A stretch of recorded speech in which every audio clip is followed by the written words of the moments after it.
Assalamualaikum warahmatullahi wabarakatuh. Sebelumnya, perkenalkan kami dari kelompok 10 ingin mempresentasikan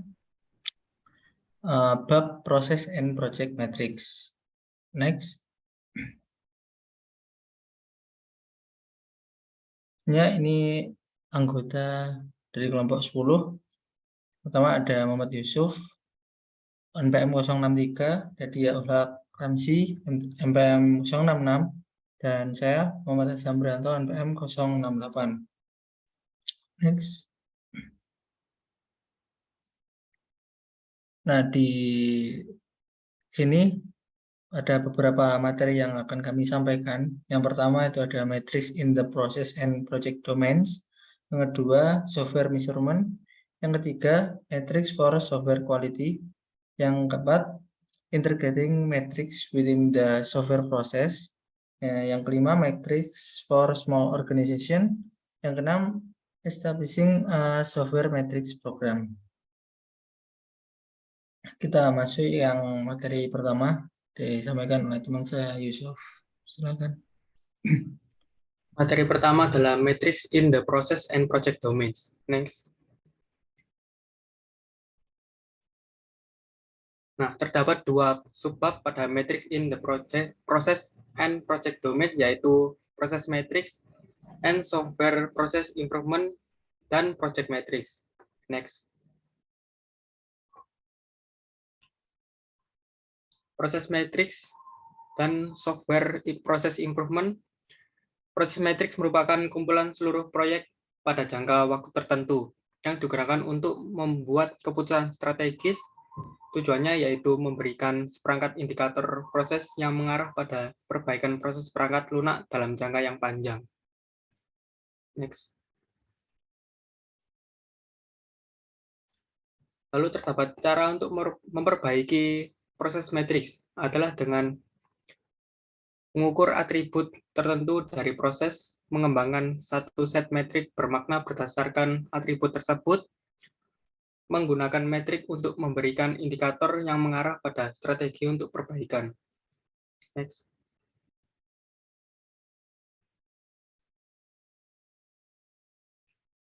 Lalu mengukur efektivitas proses, yaitu dengan menggunakan satu set metrik yang berdasarkan pada hasil dari proses tersebut, seperti kesalahan yang ditemukan sebelum rilis dari perangkat lunak, cacat yang dikirimkan dan dilaporkan oleh pengguna akhir, penyebaran produk kerja, usaha manusia yang dikeluarkan, waktu kalender yang dikeluarkan, kesesuaian dengan jadwal, dan waktu dan usaha untuk menyelesaikan setiap kegiatan generik.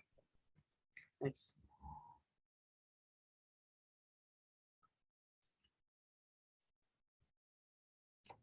Lalu etika proses matriks. Seperti gunakan akal sehat dan kepekaan organisasi ketika menginterpretasi data matriks, memberikan umpan balik reguler kepada individu dan tim, mengumpulkan pengukuran dan metrik. Jangan menggunakan metrik untuk mengevaluasi individu, bekerja dengan praktis dan tim untuk menetapkan tujuan yang jelas dan metrik yang akan digunakan untuk mencapainya. Jangan gunakan metrik untuk mengancam individu atau tim. Lalu metrik data yang menunjukkan adanya masalah tidak harus dianggap negatif, yaitu data tersebut hanya indikator untuk perbaikan proses. Dan yang terakhir adalah jangan terobsesi pada satu metrik dengan mengesampingkan metrik penting lainnya. Next. Materi selanjutnya adalah project matrix. Project matrix memungkinkan manajer proyek perangkat lunak untuk menilai status proyek yang sedang berlangsung, melacak potensi resiko, mengungkap masalah dalam suatu daerah sebelum statusnya menjadi kritis,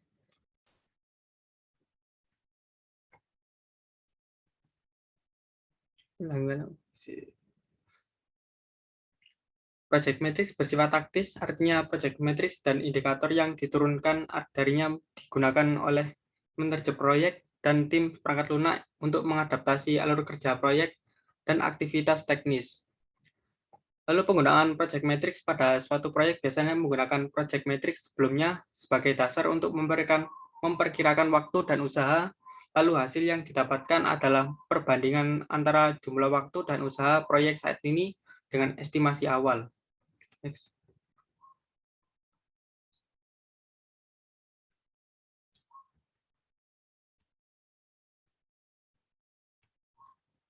Lalu Project Matrix memungkinkan manajer proyek perangkat lunak untuk menilai status proyek yang sedang berlangsung, melacak potensi resiko, mengungkapkan masalah dalam suatu daerah sebelum statusnya menjadi kritis, menyesuaikan alur kerja atau tugas, mengevaluasi kemampuan tim proyek untuk mengontrol kualitas produk kerja perangkat lunak. Next.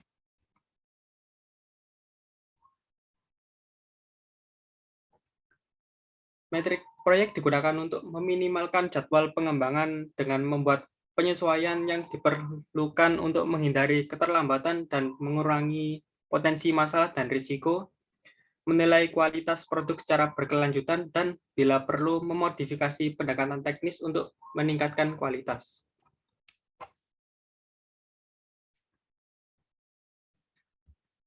Lalu materi selanjutnya adalah software measurement. Next.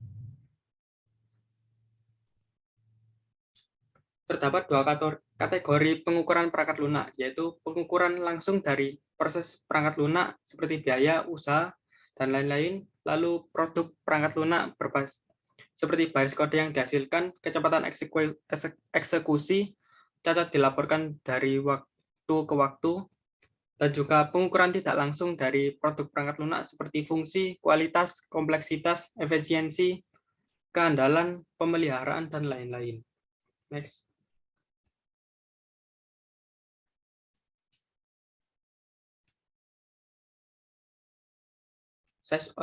Subbab software.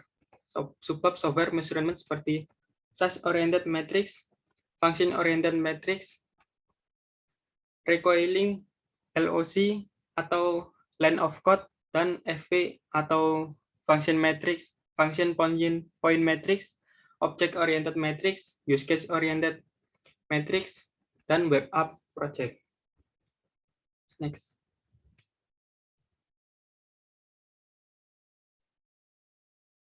Lalu yang pertama adalah size-oriented matrix. Size-oriented matrix diperoleh melalui normalisasi kualitas atau produktivitas tindakan dengan mempertimbangkan ukuran perangkat lunak yang dihasilkan dengan nilai normalisasi yaitu KLOC atau ribuan baris kode. Next.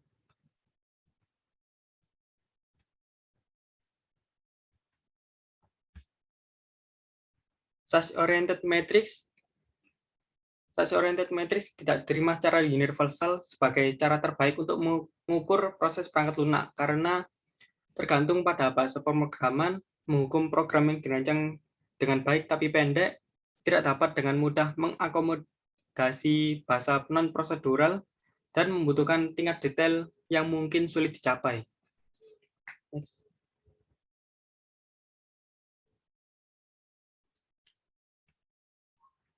Lalu function-oriented matrix. Function-oriented matrix menggunakan ukuran fungsionalitas yang disampaikan oleh aplikasi dengan nilai normalisasi dan perhitungannya menggunakan function point atau titik fungsi, yang mana didasarkan pada karakteristik domain informasi dan kompleksitas perangkat lunak. Next.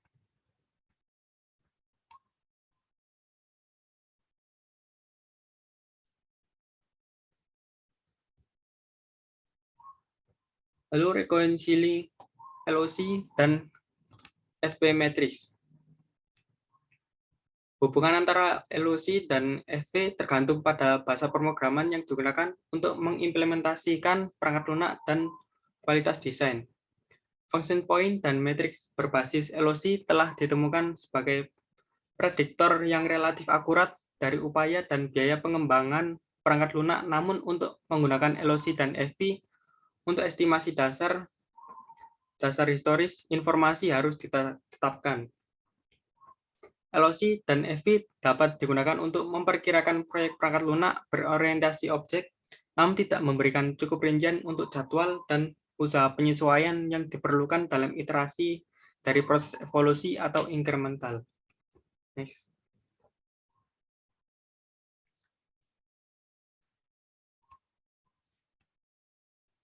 Lalu object-oriented matrix. Terdapat beberapa contoh matriks untuk proyek berbasis object-oriented. Yang pertama adalah number of scenario scripts, adalah jumlah skenario yang berkorelasi langsung dengan ukuran aplikasi dan jumlah kasus uji yang harus dikembangkan untuk menjalankan sistem setelah dibangun. Lalu number of key classes adalah komponen yang sangat independen yang didefinisikan lebih awal dalam analisis berorientasi objek karena kelas-kelas kunci merupakan inti dari domain masalah. Lalu number of support class atau kelas pendukung diperlukan untuk mengimplementasikan sistem tetapi tidak terkait langsung dengan domain masalah. Contohnya mungkin kelas antarmuka pengguna GUI, akses database dan kelas manipulasi dan kelas komputasi. Lalu average number of support classes per key class. Lawrence dan Kidd menyarankan bahwa aplikasi dengan GUI memiliki antara 2 atau 3 kali jumlah kelas pendukung sebagai kelas kunci. Aplikasi non-GUI memiliki antara 1 atau 2 kali jumlah kelas pendukung sebagai kelas kunci. Lalu, number of subsystem adalah agregasi kelas yang mendukung fungsi yang dapat dilihat oleh pengguna akhir sistem untuk menyusun jadwal yang masuk akal di mana pekerjaan subsistem dibagi di antara staf proyek. Next.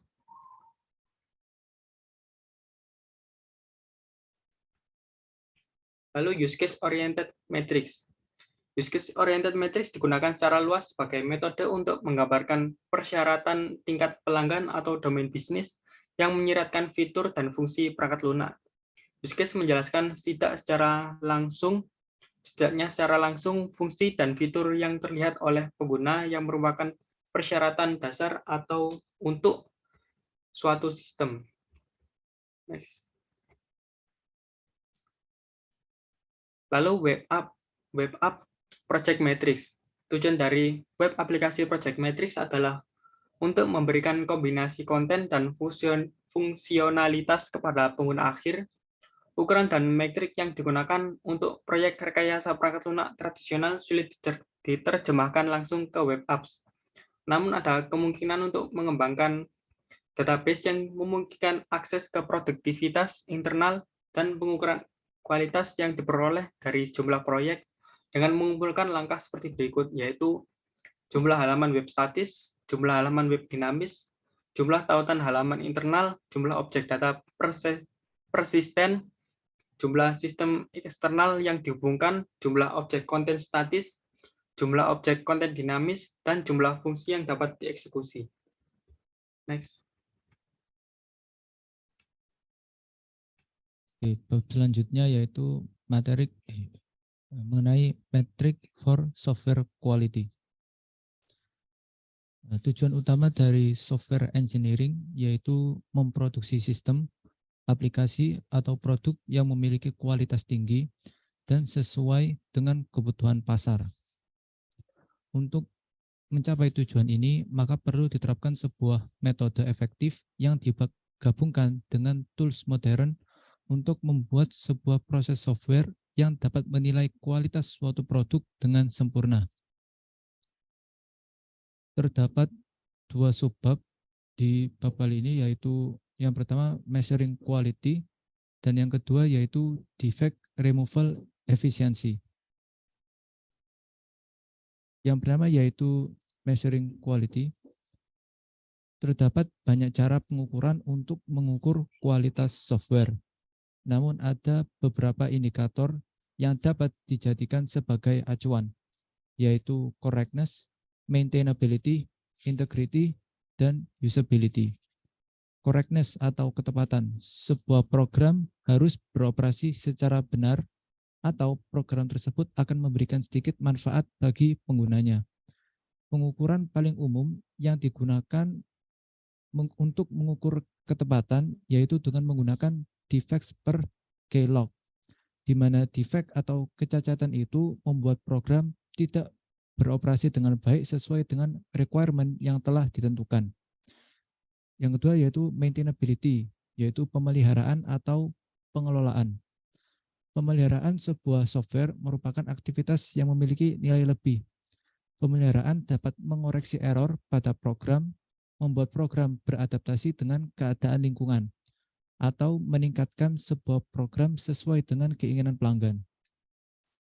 Terdapat metrik sederhana yaitu MTTC atau Mean Time to Change, yang mana metrik tersebut berorientasi dengan waktu untuk mengukur tingkat performa dari pemeliharaan. Program yang memiliki pemeliharaan yang bagus akan mempunyai nilai MTTC yang rendah daripada program yang tidak pernah dilakukan pemeliharaan. Yang ketiga yaitu integrity atau integritas. Integritas dari sebuah software menjadi sangat penting di masa saat ini karena terdapat banyak serangan cyber. Atribut ini mengukur kemampuan sebuah sistem untuk bertahan dari sebuah serangan cyber secara sengaja atau tidak disengaja. Serangan ini dapat dilakukan terhadap 3 komponen software, yaitu program, data, dan dokumentasi. Yang keempat yaitu usability. Jika sebuah program tidak mudah untuk digunakan, maka seringkali program tersebut akan gagal, meskipun program tersebut sesuai dengan kebutuhan pelanggan. Lalu sebab selanjutnya mengenai defect removal efisiensi atau efektivitas penghapusan kecacatan. DRA merupakan sebuah metode pengukuran yang memiliki kemampuan untuk menjaga kualitas program dan juga dapat melakukan kontrol aktivitas pada seluruh aktivitas proses. Ketika DRA digunakan untuk keseluruhan proyek, maka DRA akan didefinisikan sebagai berikut.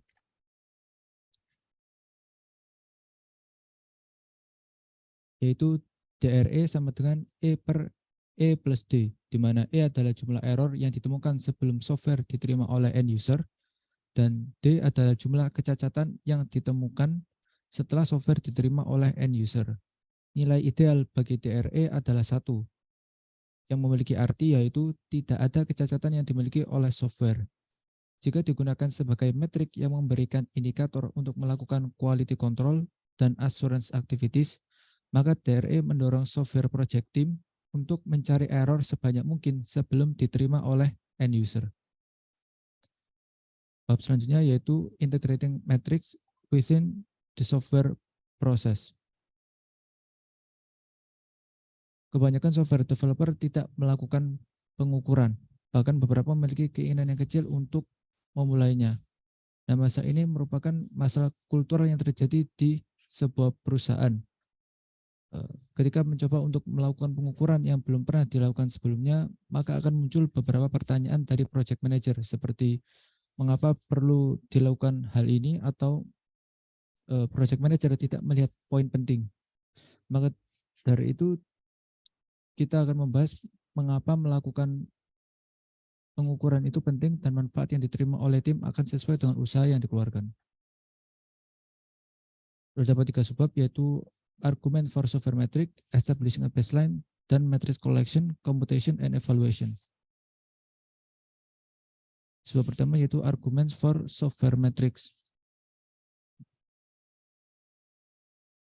Mengapa pengukuran terhadap proses software dan produk yang dihasilkan dari software penting untuk dilakukan?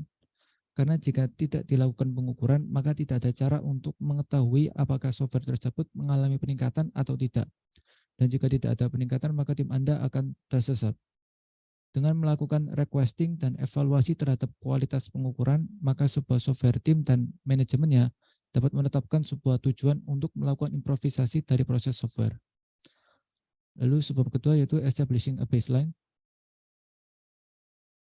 Dengan menetapkan dasar dari metrik, manfaat dapat diambil dari level proses, project, dan produk. Dasar dari sebuah metrik terdiri dari data yang dikumpulkan dari software project yang lalu. Agar bisa efektif dalam melakukan peningkatan, maka diperlukan beberapa atribut, yaitu yang pertama, data yang diambil harus akurat. Yang kedua, data diambil sebanyak mungkin. Yang ketiga, pengukuran harus konsisten. Dan yang keempat, penggunaan aplikasi untuk pengukuran harus sesuai dengan yang digunakan di dunia nyata. Lalu selanjutnya, matrix collection, computation, and evaluation. Proses dari penerapan metrik baseline sudah dijelaskan pada bagian sebelumnya.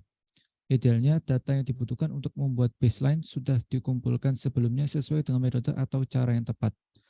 Setelah data dikumpulkan, maka matrix computation dapat dilakukan. Matrix computation ini dapat menggunakan matrix berorientasi aplikasi, kualitas, atau proyek. Setelah itu dapat dilakukan evaluasi terhadap metrik dan dilakukan penerapan terhadap teknis, project control, dan proses peningkatan. Matrix evaluation fokus terhadap alasan dibalik hasil yang diberikan dan memberikan beberapa indikator yang dapat dijadikan sebagai penunjuk ke depannya untuk proyek atau proses.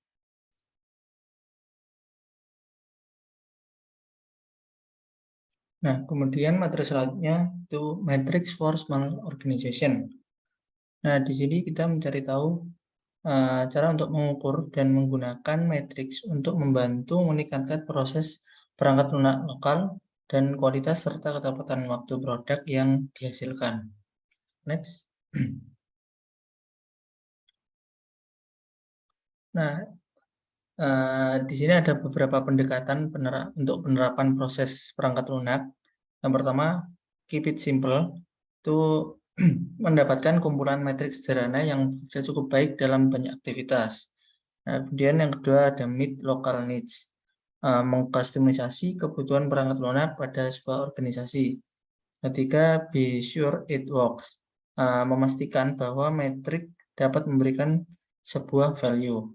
Nah, keep it simple adalah panduan yang bekerja cukup baik dalam banyak aktivitas. Nah, namun bagaimana cara kita untuk mendapatkan kumpulan metrik perangkat lunak itu sesederhana mungkin dan memberikan nilai. Dan bagaimana metrik tersebut itu dapat memenuhi kebutuhan khusus organisasi perangkat lunak kita. Nah, grup perangkat lunak disurvei untuk menentukan tujuan tunggal yang membutuhkan perbaikan. Nah, misalnya itu kurangi waktu untuk mengevaluasi dan mengimplementasikan permintaan perubahan. Next. Nah, sebuah organisasi kecil mungkin memiliki kumpulan tindakan yang mudah dikumpulkan berikut ini. Ini beberapa parameter untuk survei perangkat lunak. Nah, ini contohnya untuk mengurangi waktu untuk mengevaluasi dan mengimplementasikan permintaan perubahan. Itu ada beberapa parameter. Yang pertama waktu atau jam atau hari. Nah, yang bisa disebut ini THUI. Kemudian upaya atau orang atau jam. Nanti yang bisa disebut W-eval. Dan yang ketiga ada waktu, jam atau hari. Dan istilahnya atau yang disebut T-eval, dan usaha, orang dan jam, istilahnya ini W-change. Dan waktu yang diperlukan, jam dalam format jam atau hari, dan istilahnya istilah T-change. Dan kesalahan yang ditemukan selama bekerja untuk membuat perubahan atau E-change. Kemudian cacat terungkap setelah perubahan dirilis ke basis pelanggan atau D-change. Nah, setelah langkah-langkah ini dikumpulkan untuk sejumlah permintaan perubahan, dimungkinkan untuk menghitung total waktu yang berlalu dari permintaan perubahan hingga penerapan perubahan dan persentase waktu berlalu yang diserap oleh antrian awal, evaluasi dan penugasan perubahan dan perubahan penerapan. Nah, metrik ini dapat dinilai dalam konteks kualitas data, E-change tadi dan D-change.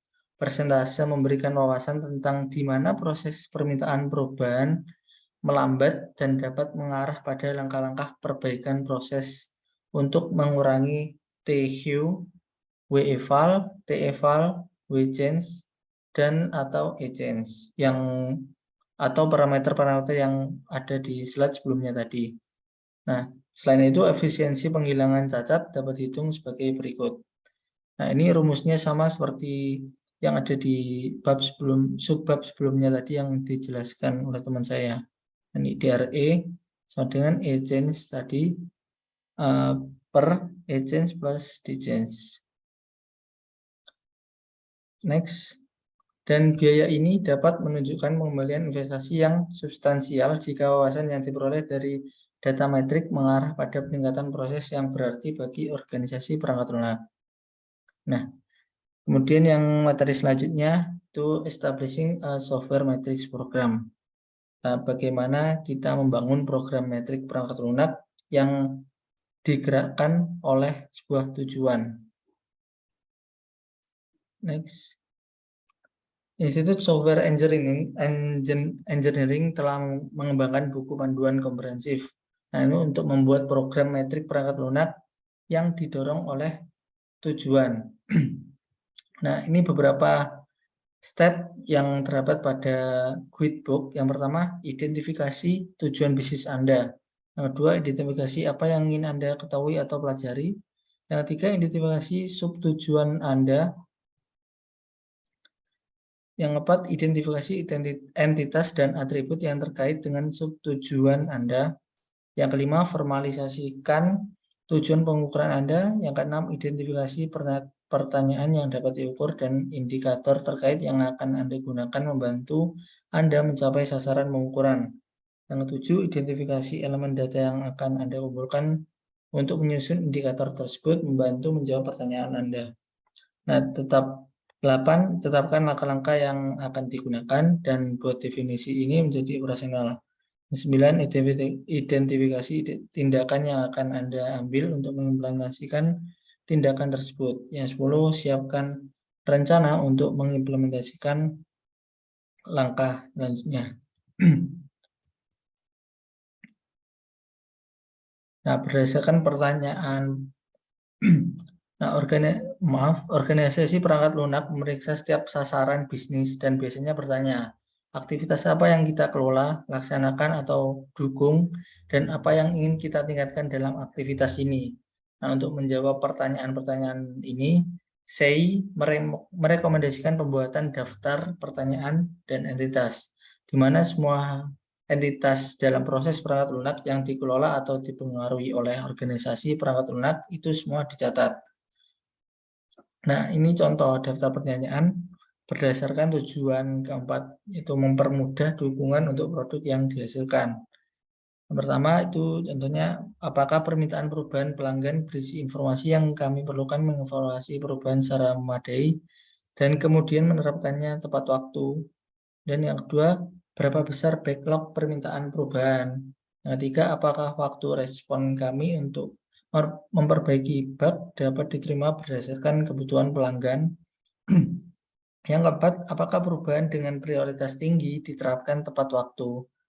Nah, berdasarkan pertanyaan-pertanyaan ini, organisasi perangkat lunak dapat memperoleh subtujuan yang diantaranya dapat meningkatkan kinerja proses manajemen perubahan. Entitas dan atribut proses perangkat lunak yang relevan dengan subtujuan diidentifikasi dan tujuan pengukuran yang terkait dengannya semua digambarkan. Nah, di C ini memberikan panduan terperinci untuk langkah 6 hingga 10 dari pendekatan pengukuran yang digerakkan oleh tujuan yang ada di slide sebelumnya tadi.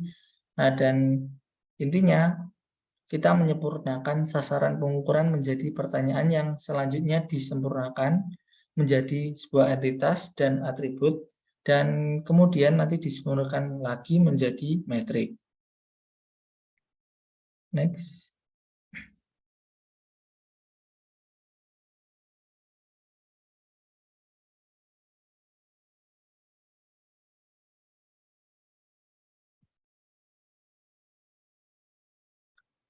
Nah, kemudian yang selanjutnya itu beralih ke studi kasus. Studi kasusnya berjudul Predictive Approach to Estimate Software Defects Density Using Probabilistic Neural Networks for the Given Software Matrix. Next. Nah, di era teknologi informasi sekarang ini sangat penting untuk menjaga kepuasan pelanggan. Menjaga kualitas perangkat lunak adalah tugas penting bagi pengembang perangkat lunak. Nah, kita dapat mendeteksikan cacat dengan berbagai cara. Meskipun sebagian besar cacat itu dapat dianggap sebagai penyimpangan dari detail aktual. Nah, karena cacat perangkat lunak, ketika kita membuat perangkat lunak dan itu terdapat cacat, itu mungkin adalah kesalahan, bug, salah langkah, atau kesalahan dalam program yang mungkin menghasilkan hasil yang tidak akurat. Nah, dan cacat perangkat lunak selalu menimbulkan biaya sejauh kualitas dan waktu. Nah, namun itu semua kita dapat memprediksi cacat pada suatu produk yang sudah dilepaskan ke pasar. Nah, dan dalam penelitian ini, dalam studi kasus ini, itu menggunakan simpul jaringan neural probabilistik dan menghitung indikator kepadatan cacat yang pada gilirannya memberikan jumlah cacat untuk diberikan ukuran proyek. Karena pendekatan probabilistik dan pengetahuan ahli ini adalah faktor pendorong utama dalam menentukan cacat. Next.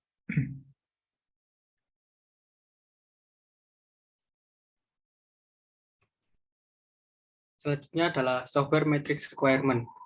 Terdapat 5 persyaratan sebuah metrik perangkat lunak, yaitu software size atau size-oriented matrix, yang mana untuk mengukur kecacatan sebuah software dengan metode kilots atau kilo line of code.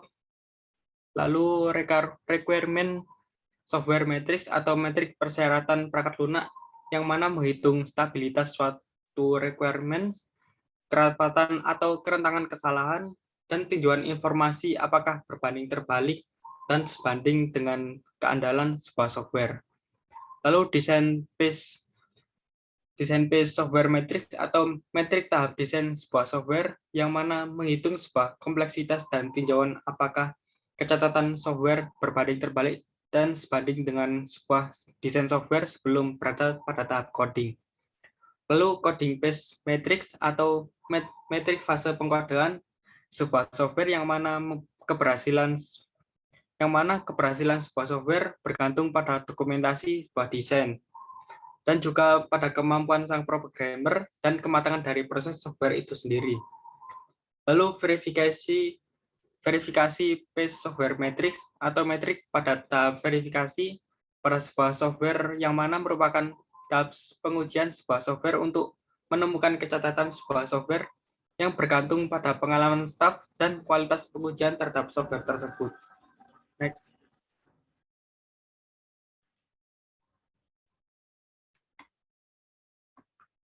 Lalu model yang diusulkan. Model yang diusulkan pada model PNN adalah model PNN atau probabilistic neural network, dan dengan mengimplementasikan logika fuzzy. Seperti gambar berikut, desain modelnya, yang mana simbol oval paling kiri adalah sebuah metrik dan FIS adalah skema interpretasi logika fuzzy. Next.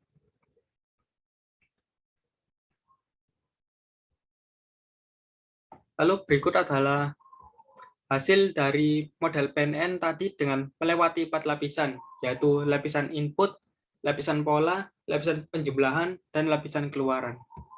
Next.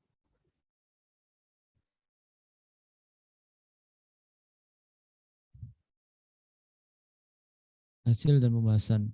Untuk menyetujui prediksi dari model yang diajukan, metode pengukuran diambil, yaitu menggunakan MMRE atau Mean Magnitude of Relative Error, dan BMMRE, Balance Mean Magnitude of Relative Error. MMRE merupakan kalkulasi lengkap mengenai error dan mengukur untuk penyebaran dari variabel Z. Sementara BMMRE melakukan pengukuran yang sama tetapi secara balance atau stabil. Sementara MMRE itu tidak stabil. Tabel 1 yaitu menunjukkan input matrix atau masukan dari metrik, actual output atau output yang terjadi di dunia nyata, dan predicted output atau output yang diprediksi. Di sini ditunjukkan bahwa output yang diprediksi memiliki hasil yang mirip dengan output yang dihasilkan dari dunia nyata. Tabel 2 menunjukkan bahwa sistem PNN atau Probabilistic Neural Network memprediksi jumlah kecacatan yang hampir mirip dengan kecacatan yang terjadi sebenarnya dibandingkan dengan metode yang lain. Figur 4 menunjukkan sensitivitas dari kesalahan atau error, dengan masing-masing menunjukkan tingkat sensitivitas error, yaitu requirement analysis yang gambar pertama, design phase gambar kedua, coding phase gambar ketiga, dan testing phase untuk gambar keempat. Sementara figur 5 menunjukkan hasil jika menggunakan kalkulasi MMRE dan BMMRE untuk error. Hasil yang diberikan akan hampir sama setiap waktunya, karena setiap probabilitas akan dihitung.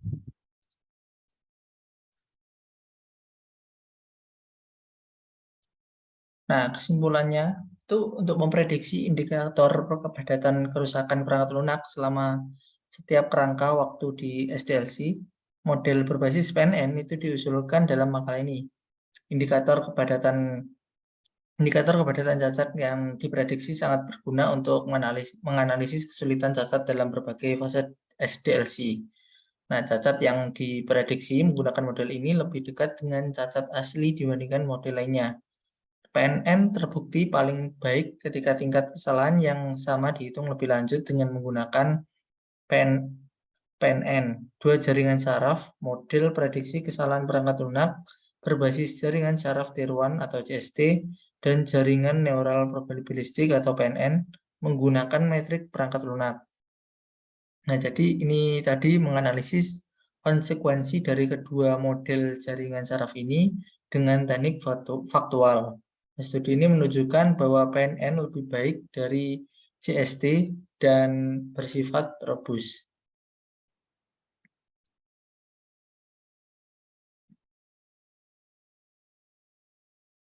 Nah, sekian tadi prestasi dari kelompok kami, dan nanti apabila ada pertanyaan lebih lanjut bisa tulis di kolom komentar atau bisa dilanjutkan di grup diskusi WhatsApp. Mungkin itu saja dari kami, mohon maaf apabila ada salah kata, dan sekian, terima kasih. Assalamualaikum warahmatullahi wabarakatuh.